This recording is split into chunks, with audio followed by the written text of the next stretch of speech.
All right, now I'm joined by Andrew Brenner, head of international fixed income securities at NatAlliance Securities. He joins me here at the desk. Andrew, great to have you. Great to see you. Great to be here. Thanks for having me. Great to have you here on this Fed day. One thing that Kevin and I, we were obviously talking about his reaction to the Fed decision. We did hear Fed Chair Powell say the risk of higher inflation and higher employment, the risks around that have risen. And that's stagflation, right? Higher inflation, higher unemployment. How worried should we be about stagflation right now? I don't think we should be worried about stagflation at all. I think we should be worried about recession, which is not going to happen, but the slowdown is going to be severe. I think what Powell did today, and the reason the bond market is doing better and the curve is flattening and the 10-year is better under 430, is the fact that markets are saying that the economy is going to slow. Powell has raised the bar of employment, which we knew he would do, and he doesn't really care that much about inflation. Inflation, if it does happen, is going to be a one-time thing, and there's no reason for the Fed to move on that. But what he did tell us is he is very much concerned about employment. And look, I don't know. I don't believe last month's employment number. And when I looked at the birth-death model, adding 393,000 jobs, I just think that tells me that the economy is slowing much more than people anticipate. The JOLTS number looks very ugly. I just think the employment situation is going to slow down dramatically over the summer. And I think that's a pause. A dramatic slowdown in the employment situation, but what makes you so sure that we're not going to go into recession then? Because there are parts of the economy that are still doing well. The services economy is still doing very well. And I do believe we're going to start to resolve this China situation. Maybe we won't get it all resolved this weekend, but maybe we'll start the building blocks towards some kind of solution.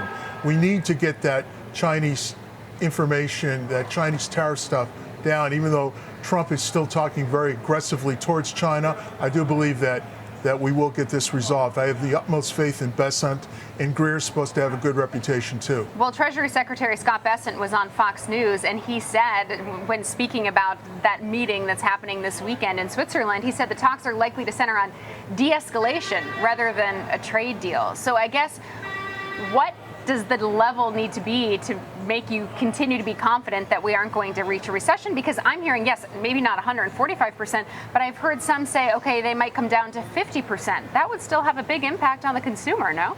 That would still have an impact on the consumer. It might free up some stuff as far as being able to ship from China. I don't have a specific level of where the tariffs have to go with China, but I do think we have to be making progress. And I think it's the directional progress that's going to determine where markets go and not the absolute level. Because I think things are going to continue to improve. Trump will get what he wants. He wants the fentanyl stuff, which we're 100% behind that. You have to resolve fentanyl.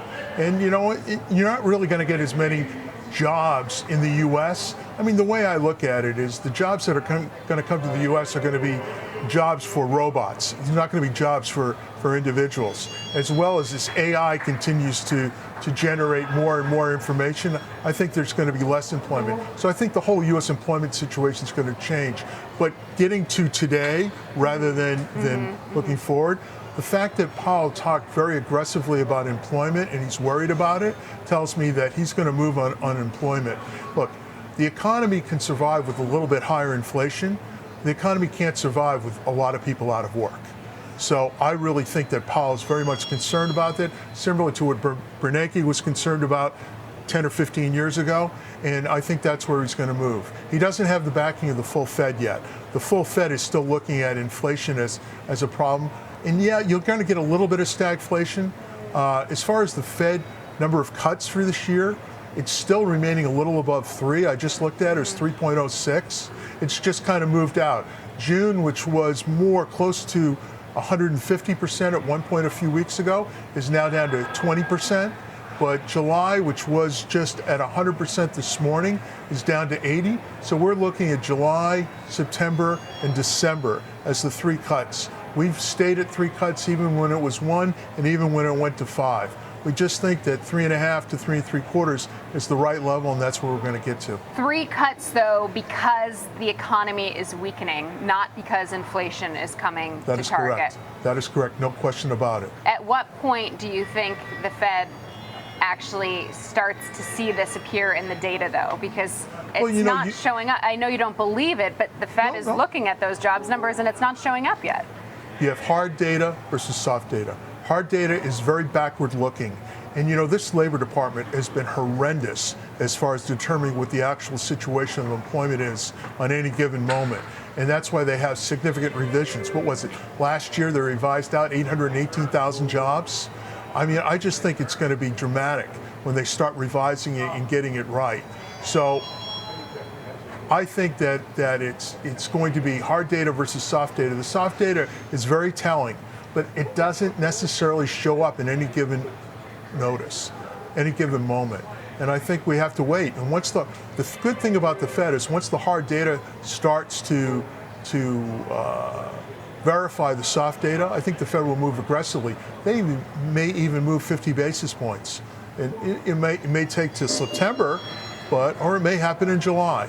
But they could easily move 50, and I do think for the year it's going to be 75 basis points. Okay, but if they move 50, it would still be 75, or would it be? Yeah. Okay. No, it depends how bad it gets. I mean, I don't think it's going to get that bad because I think a good chunk of the economy is still very strong, and we will get. It takes 60 days for ships to get from China to the U.S., and then probably another 30 days for them to get unloaded and into the stores. So it will take some time, and that isn't a large part of the U.S. economy. But if we can start resolving the stuff with Canada and get the cars in, and as well as Mexico, I mean, I read that the car inventories are down to very low levels.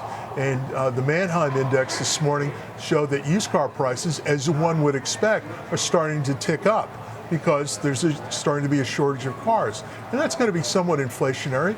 But I think once that gets resolved, I think we're going to be fine, and I don't see us getting down to recession. Look, you just said, or maybe the other gentleman said, that the GDP number, I mean, it's all about gold imports, it's all about pre-tariff buying and so on and so forth.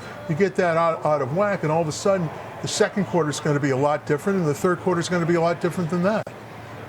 But in terms of... I've got a skeptic, I can tell by your view. Well, I will say, I good. feel like when I hear you talk about the labor market, it sounds like you're pretty downbeat. And then you say, but we're not going into recession because other areas of the economy are still strong. I think of if the labor market's under pressure, that would be a bad sign for the economy. But I guess my question would be, what would change that relatively bullish thesis on the economy? Because there still is a lot of uncertainty out there, especially in terms of tariffs and how high they're going to be, how long they're going to be implemented, and what economic impact they could have. Not even just the inflationary impact, but the overall economic impact. So what would need to change to make you a little less bullish on the economy? I'd have to see a couple of back-to-back negative numbers of employment. That would start to get me worried. I mean, we've already seen weak numbers out of JOLTS. We've seen a lot of PMI weak numbers and ISM weak numbers and so on and so forth. We know the global economy is slowing down as well. It's happening all throughout Europe. So you'd have to get a whole series of that. But I think the Fed would come to the rescue very quickly because Powell's got his, even though he didn't say anything today, he didn't say, oh, we're going to ease or whatever, he's got his finger on the trigger. He's got his finger on the button. He's ready to ease when he sees that employment situation deteriorate. If you get, look, what I just said about the employment number, if you took 393,000 birth-death numbers out of the last employment number, and the average birth death over the last 5 months has been about 10,000, so all of a sudden you've gone from 10,000 to 393,000. You take 177 numbers, subtract 393, and you've got a minus 200,000 number. Now, I don't know. No one else has talked about it except my good friend Peter Chair over at Academy. But I think he's onto something here. And I really do think these employment numbers are bad, and the Fed's making decisions on backward-looking bad numbers. Okay. And I think they're going to turn around and look at forward numbers. They're going to see, I mean, even Beth Hammack, right before the Fed went in blackout period, who's the perma bear, or the perma hawk, said, you know, we have to take a look at the numbers and maybe we could ease in June. Now June looks like a no-go. but you're still going to get one more employment number. And if that revises the previous employment number that we just saw and is a very bad number, the Fed won't ease in June, but they'll certainly ease in July, and they could go 4 times. But we're going to stick with 3. Okay. And we know how fast these probabilities change. We've seen that happen quite a few times over the past year or so. Andrew Brenner, always appreciate your insights. Thanks so much for joining me.